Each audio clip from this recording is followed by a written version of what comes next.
I'm Leilani Gilpin. I'm an assistant professor of computer science and engineering at UC Santa Cruz. Go Slugs. Um, so I'm going to talk about a very specific application of AI, which is in self-driving cars. And maybe before I start, how many people are really excited about the prospect of self-driving cars? Wonderful. How many people are really scared about the prospect of self-driving cars? Awesome. My goal is if I can get one person who raised their hand first, is excited, and starts to be scared, that's the goal of my talk. So when I started my PhD, I started working on this problem of explaining errors in self-driving cars. And my advisor came to me and said, you know, your research is really going to take off when the first person is struck and killed by a self-driving car. And that's actually what happened in 2018. So there was this accident, the Uber self-driving car accident in Mesa, Arizona, which I'll show here, a little bit of a trigger warning. So you will see the moment before impact, but you will not see the accident itself.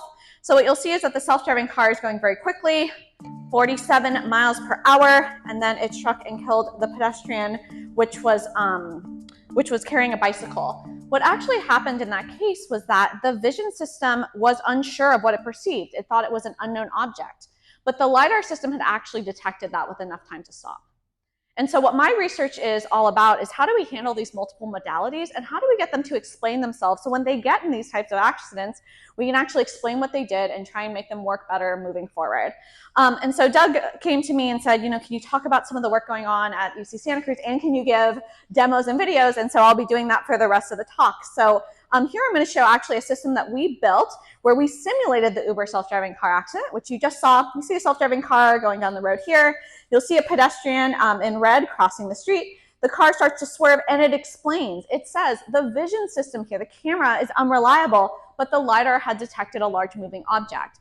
And the really important thing here is that it didn't find that any of the subsystems were wrong. It just found that one found a critical object that we didn't want to hit. And so these are the types of systems that we've been building in my lab. One other type of research that we're also working on is how do we figure out what was not learned in simulation training? One of the most difficult things with training and explaining self-driving cars is that we have to deal with this sim to real gap. And so one thing that my PhD student, Oliver Chang, is working on is how can we use explanations as a common language between what we observed and we learned in a simulation environment versus what we can do in the real world. And so what he's been working on is basically, I'll show a small part of this. So he's been working on ways that you can take the types of algorithms that we use to play games. So this is a mini grid game. The agent is exploring and trying to get to the green square. And if we watched it for the 5 minutes, you would see that eventually over a large amount of time, it actually ends up doing a lot better. And he's been taking these same types of algorithms. Ooh, I hope it actually goes through, and applying that to learning lane following. And one of the exciting things is that he's built a simulation environment where you can learn both in a simulation, which you see here on the right, and you can also see what that would look in the real world. So you can actually view that gap and see what the algorithm is actually learning. So those are just a couple of the projects that we work on, but I wanted to leave you with one really interesting thing that I've been thinking about, and we're also working on in my lab, which is this idea of how do we deal with the lack of data and challenges for autonomous vehicles? If we look at the existing challenges, we really don't have ones that are targeted at safe autonomous driving. Okay? The data is hand curated and failure data is not available. We can't just drive a bunch of self-driving cars into failure type situations, right? That's unethical to get. But we really want the data to be realistic. And again, that's one of the difficulties that we see in simulation. This is an example of an existing self-driving car data set that you would see. Everything is labeled, the bounding boxes are tight, right? It's figured out everything in the scene. And when we're driving, we're not identifying every single one of those, right? We really want realistic data.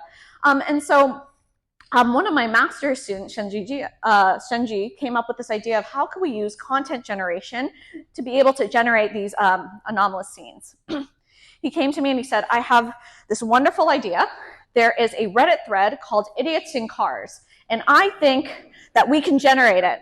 And the first thing I said was, okay, that's not exactly what I was talking about with the research proposal. But actually, it ended up being a really remarkable idea because we have all these trajectories that people have aggregated, right? We just don't have it in the training data that we would want.